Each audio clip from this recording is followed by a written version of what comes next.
Excellency For Nyasimbe, President of the Republic of Togo, Excellency Sarawak Zewed, President of the Federal Republic, Democratic Republic of Ethiopia, Excellency Felix Tshisekedi Tshilombo, President of the Democratic Republic of Congo, Excellency Amadou Gon Coulibaly, Prime Minister of the Republic of Côte d'Ivoire, Ami Ben Yamed, President of the Africa CEO Forum, Honorable Ministers, Senior Officials, Philippe Leroux, CEO of International Finance Corporation, Africa's CEOs and business executives,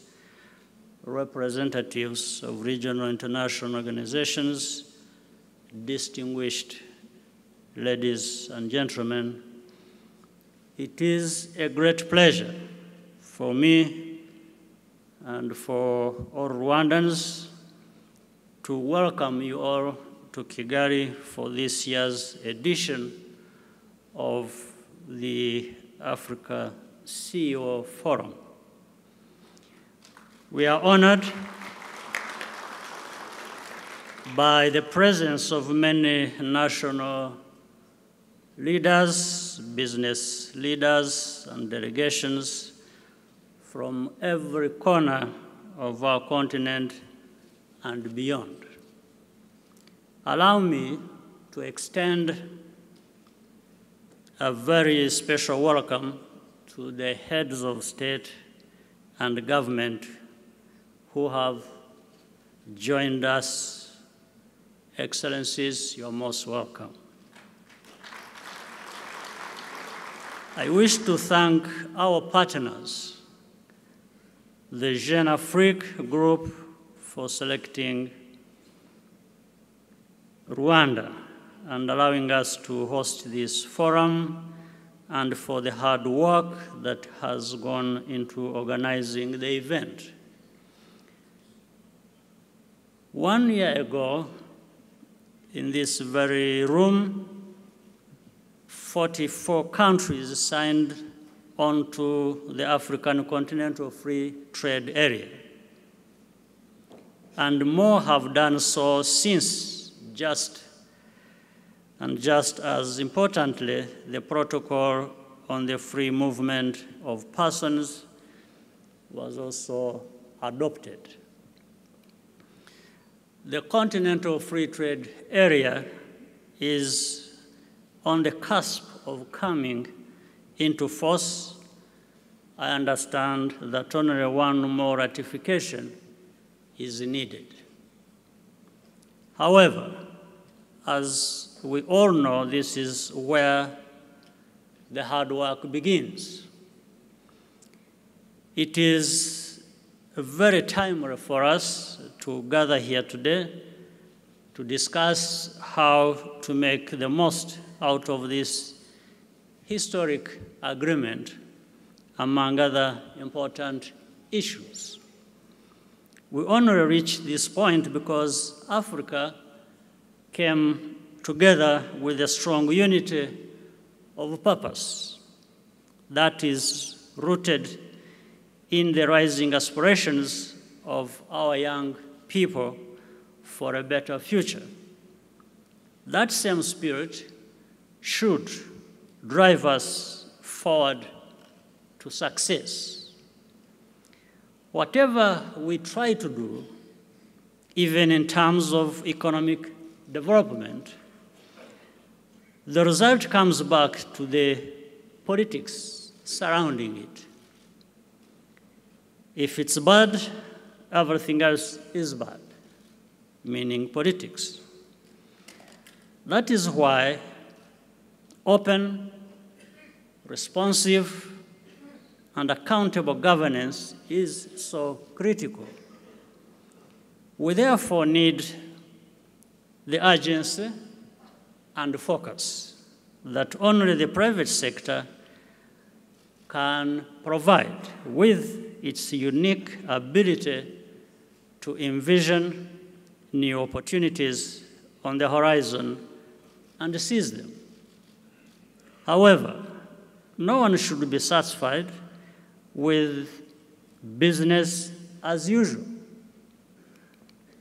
This is the right time for private sector leaders to reflect on what needs to be changed and improved on their end as well, so that we have a situation where, be it the private sector or public sector, we challenge one another, we push one another to make more progress. The implementation of the African Continental Free Trade Area, especially at a national level, will require constant dialogue and flexibility. The full involvement of the African business community is critical to keep us on track. In less than a generation, it is projected that Africa will have the world's biggest workforce. I'm sure you have heard this many times. That means 1.1 billion working-age Africans, which is more than China or India. We don't have any time to waste to do what is necessary so that this statistic becomes Africa's greatest asset rather than a burden for our continent and the world. It is our responsibility to ensure that deeper integration translates into prosperity and well-being for Africa's people. For one thing, half of those 1 billion people will be women. So, long as women face unnecessary obstacles in using their talent to the full, we are all going to continue paying a heavy price in terms of lost wealth. Overall, what we need is much more business activity, above all with each other, so that we see the emergence of global African firms with continental scope and scale, and also impact, which champion the interests and ambitions of our people. The public and private sectors must work even more closely together to provide the education and training that will equip Africa's young workers with the skills to excel in manufacturing, services, and technology. Africa will soon be the biggest on some measures. Africa also be among the best. Our continent must aim to compete on quality, not just on cost. The key factor in all of this is a mindset. Is mindset change expensive? I don't think so. It might be difficult, but it is not very expensive. We can be able to affect it. It has no price, yet nothing has greater value than mindset. Knowing and sharing the examples of those who have succeeded in Africa will help illuminate the path, above all, encouraging cooperation, working together to make a triumph of the continental free trade area and the free movement of persons is therefore of the very highest consequence for Africa's future.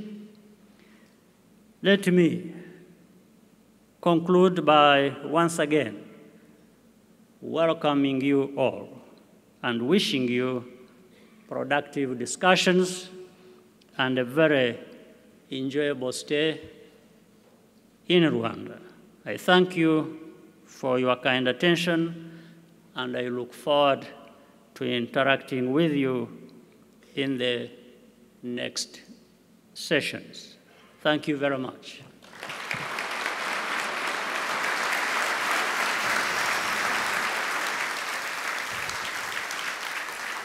President Paul Kagame, thank you very much for your thoughtful insights. Excellencies, ladies and gentlemen, our panel discussion.